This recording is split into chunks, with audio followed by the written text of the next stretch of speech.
इस बिजनेस को कर रहा हूँ। जिंदगी जब आसान चल रही होती है तो आप उन चीज़ों पे निगाह नहीं डालते जहाँ पर आपको डालना चाहिए, लेकिन जब आपकी जिंदगी एक गर्त से गुजर रही होती है, जमीन पे गुजर रही होती है, तो आपको बहुत सारी वो चीज़ें याद दिला दी जाती हैं जो आप देखना नहीं चाहते। 2009 के अंदर एक ऐसा ही पड़ाव मेरी जिंदगी में आया कि मैं ऑलरेडी बर्बाद हो चुका था। मैं बीएससी फाइनल ईयर उस समय पे कर रहा था और जिंदगी में एक घटना घटी कि कोई भी व्यक्ति उस घटना से प्रेरणा भी ले सकता है और आगे भी बढ़ सकता है, और कोई व्यक्ति प्रेरणा न लेकर अपना जीवन बर्बाद भी कर सकता है। 11 अप्रैल 2009 को मेरा बीएससी फाइनल ईयर का एग्जाम था और 10 अप्रैल 2009 को 8:40 पे एक लाइन में घटना होती है और उसके द्वारा मैं रोड पे आ जाता हूँ। और वो कुछ घटना इस तरीके से थी कि करंट लगने के कारण मेरी मदर की डेथ हो गई थी। इधर मेरी मदर की डेथ होती है और नेक्स्ट डे पेपर होने के कारण मैं बीएससी में फेल हो जाता हूँ। कुछ जिंदगी चलती रही, थोड़ा सा मैं आगे बढ़ा अपनी जिंदगी में, तो एक अपॉर्चुनिटी आई। मेरे चाचा जी ने बताया कि ये फॉर्म आपको डालना है, डाल दीजिए। पढ़ने लिखने में ठीक ठाक थे, टेस्ट दिया और जॉब लग गई। लेकिन जब आपकी परीक्षा शुरू होंगी तो हो सकता है मेरे से ज़्यादा आपके जीवन में परीक्षा होगी और आरसीएम बिजनेस करने का वो आपके लिए कारण बन सकता है। मैं भी आरसीएम करना नहीं चाहता और आपसे कह रहा हूँ सब दोस्त, कोई भी यहाँ पर आने के बाद, मेरे को सुनने के बाद, सर को सुनने के बाद, चेतराम शर्मा जी ने बहुत अच्छा प्लान दिया, उसको देखने के बाद और योगेंद्र सर ने जो बातें आपको बताई है, करने की जरूरत नहीं है। बिल्कुल मत करना, निश्चय लेके जाना कि मुझे आरसीएम नहीं करना।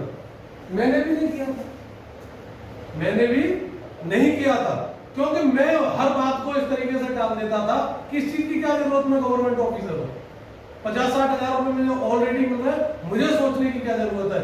लेकिन आरसीएम के अंदर ही एक प्रोडक्ट ऐसा आया जिसने मेरी दुनिया को बदल दिया, मेरी जिंदगी को बदल दिया, और वो प्रोडक्ट था गामा ओरिजिनल। आपको ये कहानी में बताने जा रहा हूँ 25 मार्च 2022 की। मैं ड्यूटी करने के बाद घर पहुंचा और घर पहुंचने के बाद में जब मैं जगा तो मेरी बॉडी काम नहीं कर रही थी, हाफ बॉडी मेरी बिल्कुल भी काम नहीं कर रही थी। और मैंने जब डॉक्टरों से सलाह ली तो मुझे पता चला कि मैं पैरालाइसिस का शिकार हो चुका। हाफ बॉडी काम नहीं कर रही थी, माइंड तो काम कर रहा था। आप सोचिए वो कंडीशन क्या होगी जब किसी भी व्यक्ति की बॉडी काम न करे और माइंड काम करे, तो कहीं ना कहीं आपको बहुत कुछ देखना पड़ सकता है। ब्लॉकेज बॉडी में आ चुके थे, चेहरा मेरा टेढ़ा हो चुका था, बच्चे मेरे को चम्मच से खाना खिला रहे थे, मुंह खुल नहीं पा रहा था। आज भी वो फोटो और वीडियो मेरे पास हैं, आप उन्हें अच्छे तरीके से देखने के बाद जाना, पहले खुद देखना, उसके बाद आपको आरसीएम समझ में आ जाएगा। ठीक है, ये तो मेरी कहानी रही। मैं इस गाजियाबाद में पोस्टिंग पिछले 13 साल से मैं जॉब कर रहा हूँ। अब मैं थोड़ा सा आपको आगे लेके चलता हूँ, क्योंकि जब तक आप मेरे को नहीं जानोगे तो आप मेरी बात को कैसे मानोगे? यस, मेरी बात को कैसे मानोगे? तो ये मेरी कहानी थी छोटी सी। अब मैं आपको कुछ चीजें बताऊंगा जिसके द्वारा बहुत सारे रीजंस आपके क्लियर हो सकते हैं। अच्छा, मैं आप लोगों से पूछ सकता हूँ, पहली दफा कौन कौन आए? आप सब लोग पहली दफा आए, इसका मतलब आपको किडनैप करके लेके आए। आसानी से आ गए थे या झूठ बोल के यहाँ पे बुला लिया गया? आसानी से आ गए थे? नहीं, मुझे नहीं लग रहा। सर तो सीरियस है। एक पुरानी पिक्चर है, उसमें असरानी और महमूद दो अपने गली के बहुत बड़े गुंडे होते हैं। तो महमूद के गुंडे, सॉरी, असरानी के गुंडे महमूद को पीटने के बाद भाग जाते हैं। तो महमूद अपने गुंडों को आदेश देता है कि उसे पकड़ के लाओ, इनका आका कौन है? तो महमूद के गुंडे असरानी को पकड़ के उसके पास लाते हैं। तो महमूद बोलता है, आइए पधारिए। तो असरानी का जवाब होता है, आए नहीं है, पधारे नहीं है, पधरवाए नहीं। तो हो सकता है आप में से भी कोई ऐसा व्यक्ति हो जो पधरवाया गया हो, तो आप वो सही ट्रैक पे आ चुका है और यहाँ पे बहुत सारे चीजें आपकी क्लियर हो गई। सर ने बताया था ये कस्टमर है, कौन है? अपनी जरूरत का कोई भी सामान लेने के लिए जा रहा है, वो रिटेलर के पास में जा रहा है और रिटेलर लेके आ रहा है होलसेलर से, होलसेलर लेके आ रहा है एजेंसी से, और एजेंसी लेके आ रही है कंपनी से। ये एक बाजार की व्यवस्था है। लेकिन सर आपको पता होना चाहिए कि कंपनी जब ऐड कराती है ना, यहाँ तक तो आपके सामने चीजें होती हैं, लेकिन ये जो व्यापार है, जो बिचौलिए बैठे हैं 20% लोग हैं, और ये व्यापार आप आज की डेट में 65 लाख करोड़ का भारत के अंदर हो रहा है। कितना हो रहा है? 65 लाख करोड़। और इसकी तरफ आपकी आज तक नजर नहीं गई है। क्या ये पैसा जो बिचौलिए खा रहे हैं 65 लाख करोड़ भारत के प्रत्येक व्यक्ति में बांट दिया जाए तो क्या अमीर नहीं होगा? हम किस पद्धति में काम कर रहे हैं ये सोचने की जरूरत है भाई।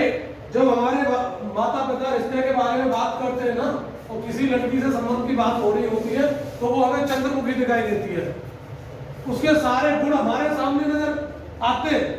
इतनी पढ़ी लिखी है, इतनी हाइट है उसकी, इतनी मोटी है, इतनी पतली है, इतनी सुंदर है, इतना ये है, इतने परिवार वाले हैं। लेकिन जब आपकी शादी होती है तो उसका थोड़ा सा रूप चेंज हो जाता है और वो सूरजमुखी हो जाती है। क्या हो जाती है? सूरजमुखी।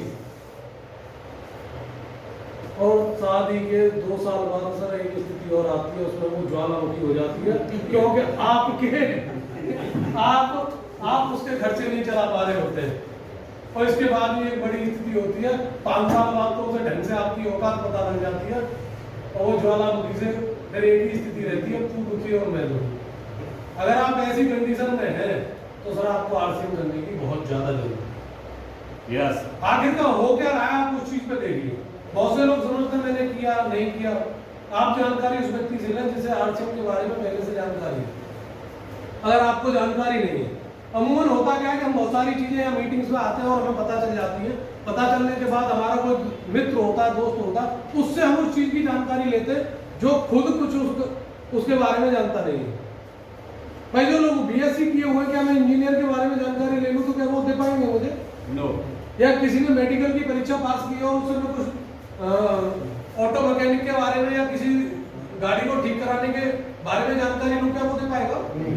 क्यों? क्योंकि वो इंजेक्शन लगाना जानता है। आप मिस्त्री हो, ऑटो के तो ऑटो ठीक करना जानते हो या बाइक ठीक करना जानते हो। एक दूसरे का फील्ड अलग है।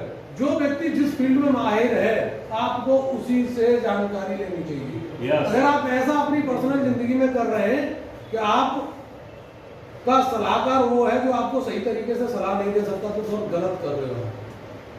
महाभारत में आपने देखा होगा 2 सलाहकार बहुत ही प्रसिद्ध हुए हैं। पहला है शकुनी और दूसरा श्री कृष्ण। श्री कृष्ण। क्या होता दोनों में, क्या अंतर है बताइए? मैं पूछ रहा हूँ। एक गलत सलाह दे रहा है, सही सलाह दे रहा है। बिल्कुल सही बात है। भैया के लिए एक बार जोरदार ताली बजाओ। एक गलत सलाह दे रहा है, यानी एक द्वेष भावना रखते हुए कुछ काम किसी व्यक्ति को करा रहा है, डायरेक्शन उसकी गलत है, लेकिन एक समाज को दिशा देने के लिए काम करा रहा है, वो कृष्ण हो सकता है। इसी तरीके से यहाँ भी जो भी सीनियर लीडर आए हैं वो आपकी जिंदगी के कृष्ण हो सकते हैं। आपको ये चीज पहचाननी पड़ेगी। ठीक है, आगे बढ़ो। आरसीएम क्यों करना चाहिए इसके लिए मैं थोड़ा सा बताऊंगा। देखिए ये आपका बाजार है। क्या है? ये तो समझते हैं। बाजार में 2 लोग पाए जाते हैं। एक तो पाया जाता है कस्टमर और एक पाया जाता है दुकानदार, शॉपकीपर। यही होता है। आपको तथ्यों के द्वारा मैं बता दूंगा क्या सही है और क्या गलत है। जब तक ये चीज आप नहीं समझेंगे तो आपका यहाँ आना बेकार है। ठीक है, जब कस्टमर क्या करता है? कस्टमर करता है अपनी खरीदारी बाजार में। यही होता है। यस। दुकानदार का क्या होता है? व्यापार होता है। खरीदारी इसकी, व्यापार इसका। यस। ऐसा ही हो रहा है। यस। क्यों जी? यस। जो मैं बातें आपको कन्वे करना चाह रहा हूं, क्या आप समझ पा रहे हैं? यस। ऐसा ना हो कि मैं अपना तरीका बदल दूंगा अगर आपको समझ में ना आ रहा हो। मेरा मकसद ये है कि आप यहाँ से सही तरीके से समझ के जाए। ठीक है, चाहे उसके लिए मुझे नमक मिर्च मसाला कुछ भी डालना पड़े तो सारी चीजें डालूंगा। देखिए ये कस्टमर है, ये अपनी खरीदारी करता है बाजार में जाने के बाद, और व्यापार इस दुकानदार का होता है। मुनाफा कौन कमा रहा है? दुकानदार कमा रहा है। लेकिन आरसीएम है क्या? जब ये खरीदारी कर रहा है तो व्यापार किसी का होगा। यस इसी का मतलब भाई खरीदारी आपकी, कमीशन लौट के आपको आ रहा है, व्यापार किसका? अपना यही आपसे खत्म कहानी। आपको यस बताने की जरूरत ही नहीं है। लेकिन लोग उलझे हुए हैं 3 चीजों पर। पहला है क्वालिटी, जिसके बारे में प्रत्येक व्यक्ति बात करता है। दूसरा है मात्रा, क्वांटिटी, और तीसरा है एमआरपी, जो जिंदगी का हमारी का सबसे बड़ा ब्लंडर बन चुका है। अगर आप इस तरीके से किसी चीज को देख रहे हो तो दोस्त गलत रास्ते पर जा रहे हो। यस गलत रास्ते पे जा रहे हो। क्यों जा रहे हो बता दूं? यस क्यों? जी देखिए बातचीत करिए थोड़ा सा। जब तक आप बातचीत नहीं करेंगे तो कुछ चीज आपके समझ में नहीं आएंगी। ठीक है, तो मैं आपको बता देता हूं। चेतराम शर्मा जी ने बात की थी रोजगार के बारे में, की थी। सबसे पहले रोजगार के बारे में बात की थी। कोई ऐसा भाई है हमारे पास में जो बीटेक किया हुआ है? नहीं है। यहाँ पे बीए किए हुए तो लोग होंगे, एमसीए एमबीए नहीं है। कुछ आंकड़ा आपको बताता हूँ मैं, इस वजह से बताना चाह रहा हूँ कि आप किस स्थिति में हो। जो कोई भी व्यक्ति बीटेक करता है उसको 55.19% लोगों को रोजगार मिल रहा है। 15 से 20 लाख रुपए खर्च करने के बाद में जो व्यक्ति अपनी डिग्री ले रहा है बीटेक की, केवल 55% लोगों को रोजगार मिल रहा है। यस 45% कहां जाएंगे? सोचो। जो व्यक्ति एमबीए कर रहा है 55.09% लोगों को रोजगार मिल रहा है। जो बीटेक के बाद होता है, आफ्टर ग्रेजुएशन के होता है, जो लोग बीए कर रहे हैं 44% लोगों को रोजगार मिल रहा है। आंकड़े आपको मीटिंग के बाद मेरे से ले लेना। जो लोग बीएससी कर रहे हैं 38% लोगों को रोजगार मिल रहा है। जो लोग बी फार्मा कर रहे हैं 44% लोगों को रोजगार मिल रहा है। तो सबसे बड़ी बात तो यह कि कुछ लोग आपको पढ़े लिखे ज्यादा मिलेंगे, जो पॉलिटेक्निक का डिप्लोमा करने के बाद में मिलेंगे। स्थिति खराब है। 22% लोगों को रोजगार है। जो बची हुई पॉपुलेशन है सर, उसे रोजगार कौन देगा? ये सोचो। मेरी जॉब मेरे बच्चों को ट्रांसफर नहीं हो सकती और कभी नहीं हो सकती। भारत में सबसे बड़ा जो ब्लंडर है वो इसी बात का है कि कोई माँ बाप अपनी यात्रा शुरू करते हैं यहां से। किसी व्यक्ति ने अपनी यात्रा शुरू की यहाँ पे, और यहाँ जब आपकी रोजगार की यात्रा शुरू होगी, आपकी उम्र होगी 20 वर्ष। यस जब आप पहुंचेंगे तो 60 वर्ष का एक आंकड़ा ऐसा आएगा जहां पे आपका रिटायरमेंट हो जाएगा। यस योगेंद्र सर ने बात कही थी, जिसने यहाँ पे 20,000 रुपए से शुरुआत की। सपोज करो 60 वर्ष की उम्र में वो 60,000 पे पहुंच गया, लेकिन अब इसके बच्चे 0 से शुरू करेंगे, फिर यही आ गए। यस बैक गियर में कहां पे आ गए? जी अब ये 20,000 से फिर शुरुआत करेगा। अब जितनी भी ग्रोथ इसने अपने जीवन में की थी, इसके बच्चों को रोजगार न मिल पाने के कारण ये उसी स्थिति में आ गया जहां से शुरुआत की थी। यस क्या आपके परिवार की ग्रोथ हो पाएगी? नो एड कब होगा? भाई 2 तरीके की यात्रा आप करते हैं, उस यात्रा के बारे में मैं आपको बताना चाहूंगा। कौन सी यात्रा आप करना चाहेंगे? ठीक है, थोड़ा सा ध्यान देने की कोशिश करना, आपको पता चल जाएगा। सर थोड़ा सा ध्यान देने की कोशिश करना, आपको पता चल जाएगा। एक रूट है। क्या है? रूट है।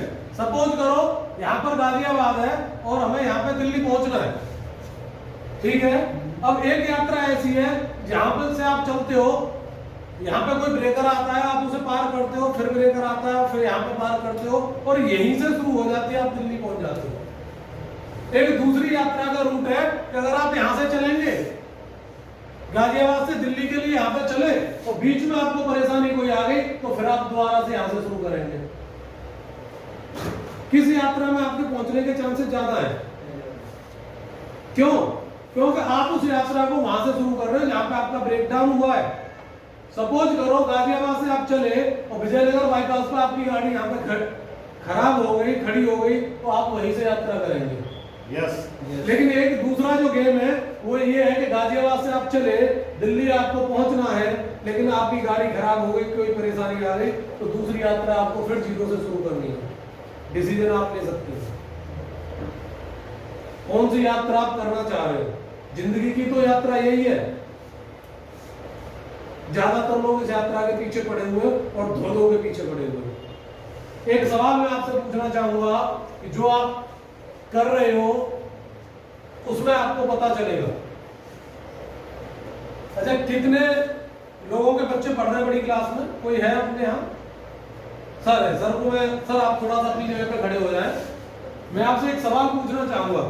जब आप अपने बच्चे का एडमिशन फर्स्ट क्लास में कराया होगा, उसमें स्कूल को जो फीस आपने दी होगी, तो कुछ ना कुछ लिखित में उसने दिया होगा, रसीद वगैरह, और हर महीने वो फीस ली होगी।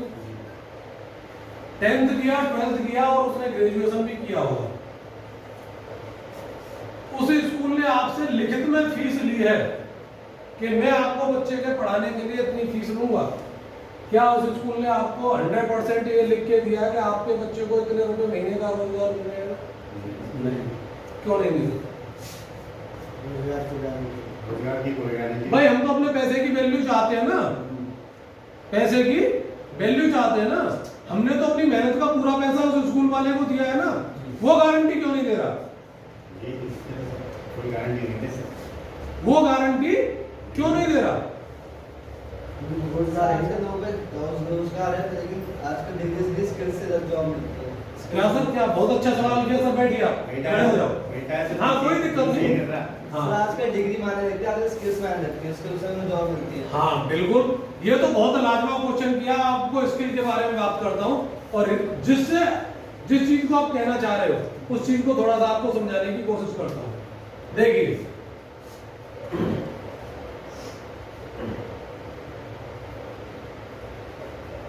बैठ जाइए, बैठ के समझो। आरसीएम कितने डिफरेंसेस को ठीक कर देता है वो चीज मैं आपको बता दूंगा। बहुत से लोग समाज में पैसा रखते हैं, आपको पता होगा। कुछ लोगों के पास पैसा तो होगा, आपके भी काम सर। कुछ लोगों के पास पैसा है, वैल्यू नहीं है। V for value, M for money, K for knowledge, V for value, S for skill, T for talent. कुछ लोगों के पास पैसा है, वैल्यू नहीं है। कुछ लोगों के पास नॉलेज है, फिर भी वैल्यू नहीं है। मानते? अगर आपको गलत लगे आप खड़ा कर देना। कुछ लोगों के पास वैल्यू है, नॉलेज नहीं है, पैसा नहीं। बहुत सारे लोगों के पास स्किल है। भैया ने जैसे जवाब दिया, बहुत अच्छा जवाब दिया था। आप बीसीए कर रहे हो, बीटेक कर रहे हो, तो बीटेक करने के बाद जो आपको डिग्री मिली उसके द्वारा आपको प्रमाणित कर दिया गया कि कुछ ना कुछ स्किल आपके पास है। यस। ऐसा तो नहीं है कि आपको सरकार ने डिग्री दे दी और आपके पास स्किल ना हो। यानी स्किल है फिर भी वैल्यू नहीं है। बहुत से लोगों के पास टैलेंट भी है, वैल्यू फिर भी नहीं है। आपकी जिंदगी की डायरेक्शन किस दिशा में जा रही है, इस चीज को आपको सोचना पड़ेगा। क्या यहाँ पर आपके पास पैसा नहीं है तो क्या कोई दूसरा व्यक्ति यहाँ पर योगेंद्र सिंह जैसा बैठा हुआ नहीं मिल सकता जिसके पास पैसा हो? बताइए। आपके पास पैसा है, नॉलेज नहीं है, क्या हमें दूसरा व्यक्ति नहीं मिल सकता जिसके पास नॉलेज हो? वो आरसीएम कर सकता, नहीं कर सकता? यस। क्या आपको तीसरा व्यक्ति ऐसा नहीं मिल सकता जिसकी बहुत ज्यादा जानकारी हो, वैल्यू हो? उसे पैसे की तो जरूरत है, लेकिन है नहीं। बहुत से लोग सामाजिक काम करते हैं, उनकी वैल्यू होती है, पैसा नहीं होता। उस प्लेटफॉर्म पर ये वैल्यू वाला व्यक्ति काम कर सकता है। और चौथा व्यक्ति ये है जिसके पास स्किल है। हजारों लाखों लोग, करोड़ों लोग इंडिया में बेरोजगार घूम रहे हैं और शिक्षा लेने के बाद घूम रहे हैं, डिग्रियां लेने के बाद घूम रहे हैं। क्या इसको पैसे की जरूरत नहीं है? और सर टैलेंट, सचिन तेंदुलकर के पास एक स्किल था, लेकिन वो अपनी स्किल में टॉप के 5% लोगों पर पहुंच गया। उस स्किल से उसको पैसा मिला, टैलेंट का यूज किया, नॉलेज उसे हुई, आज की डेट में वैल्यू कितनी है उसकी? यस आरसीएम बिजनेस वो सर आपके तर्कस का तीर है जो सारी चीजों को आपको सॉल्व कर देगा। बहुत से लोग इस चीज को समझ ही नहीं पा रहे। बहुत से लोग पैसा क्या नहीं करता इस चीज के बारे में आपको समझना पड़ेगा। मेरे बाबा जी कहते हैं इस दुनिया में दो बड़े, दामोदर और दाम बड़े। दामोदर बैठे रहे दाम करें सब काम, दामोदर बैठे रहे यानी जो व्यक्ति पैसे वाला है वो बैठा रहता है, वो पैसा फेंकता है, उसका पैसा काम करता है। अगर आप उस स्थिति में जी रहे हैं तो सर इस चीज को आपको करने की कोई जरूरत नहीं है। यहाँ पर वह व्यक्ति आएगा जिसका कुछ ड्रीम है, जो चाहता है अपनी। अब चाहत नहीं है तो सर राहत तो कोई दे नहीं सकता, आहत तो खुद ही है आप, हमारी वजह से नहीं है। आरसीएम आपको आहत नहीं कर रहा, आहत आपको वो माहौल कर रहा है जिस माहौल में आप रह रहे हैं। और आपकी जेब से पैसा तो खर्च करा लिया जाता, लेकिन पैसा कमाने का रास्ता नहीं बताया जाता। किस माहौल में रहना पसंद करोगे? जहां पर कोई भी व्यक्ति आपको यहाँ बता रहा है आइए मैं आपके साथ हाथ बढ़ाता हूँ, आप मेरा हाथ पकड़िए, मैं आपको पैसा कमाना सिखाता हूँ। या आप वहां पर बैठ के सपने देखना चाहते हैं जहां पर दूसरा व्यक्ति आपसे जेब से पैसा खर्च कराएगा और दारू पीने के बाद में आपको गाली देगा? कौन सा माहौल? डिसीजन आपका है।